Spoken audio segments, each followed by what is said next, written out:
Hello my friends, welcome back to DC Cooks. Today's recipe, meatloaf. Good old-fashioned, stick to your ribs, make you feel good about yourself meatloaf.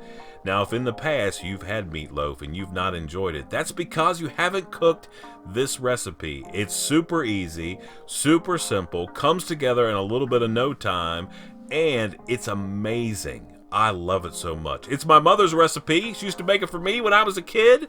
And now I'm going to show you the super secret recipe for the best meatloaf on the planet. Are you ready? Watch the rest of the video, enjoy yourself, and let's make meatloaf.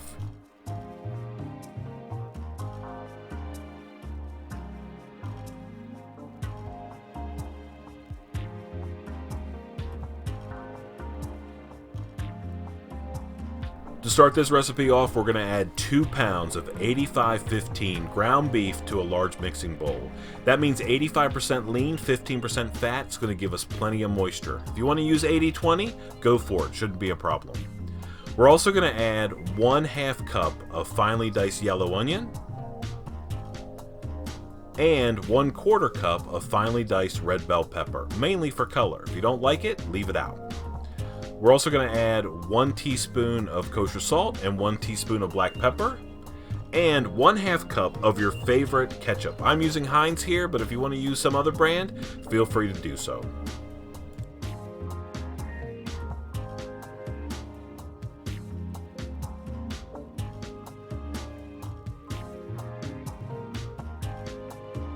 Next, add 1½ cups of your favorite breadcrumbs. I'm using panko here. And 2 eggs.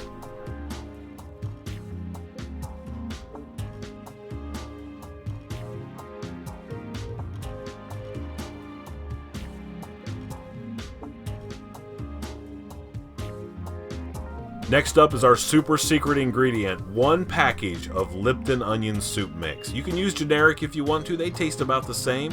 I don't know what this stuff does, but it makes meatloaf amazing.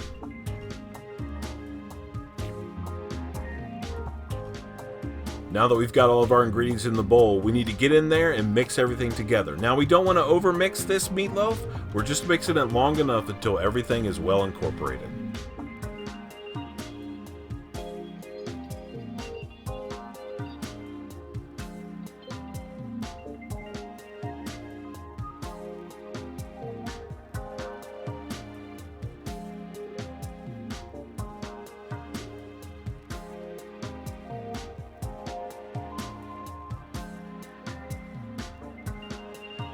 Now that we've got everything mixed together, we're going to place our meatloaf in a large baking pan and free-form it into a loaf shape.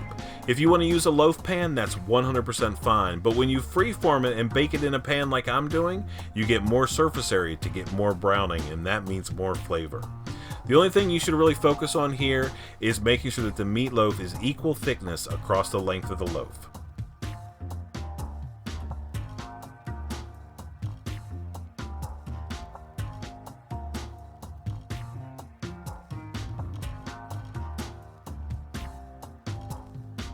Bake your meatloaf in a 350-degree oven for 45 minutes. While you're waiting, you can update your recipe and add the super secret ingredient, and also remember that you didn't add salt earlier.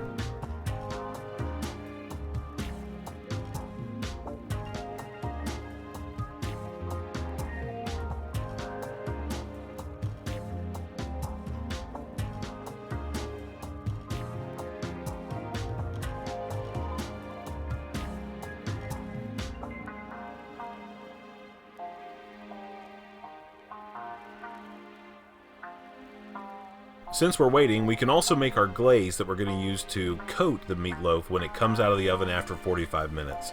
Just use some ketchup. I'm using about 1/4 cup here. A couple splashes of Worcestershire sauce. I'm using about 1 tablespoon, maybe a little bit less.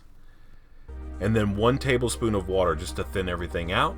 Mix it together and set it aside. After 45 minutes in a 350-degree oven, we're going to take the meatloaf out and give it a really heavy coating of this glaze that we just made. This isn't time to be stingy. Really give it a good coating. We want to make sure that when we put it back in the oven, that this glaze is able to caramelize and give it an extra layer of flavor. Once we've got our coating on, we want to put it back in the oven for about 15 to 20 minutes at 350 degrees, or until the internal temperature of our meatloaf reaches at least 165 degrees Fahrenheit.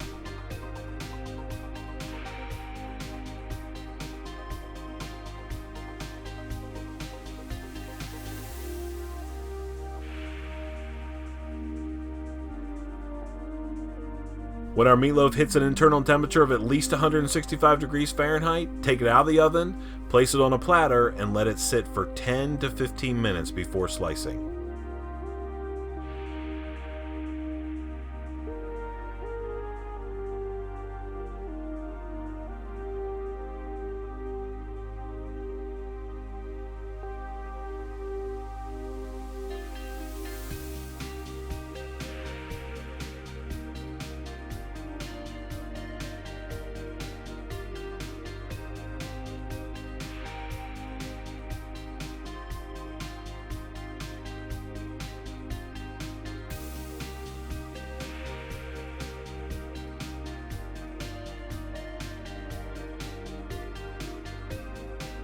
And there you have it, some of the best meatloaf you're ever going to eat in your entire life, I promise you. Thank you so much for watching, I appreciate it so much. Please remember to like the video and subscribe if you had a good time. And I guess we'll see you next time. Bye, everybody.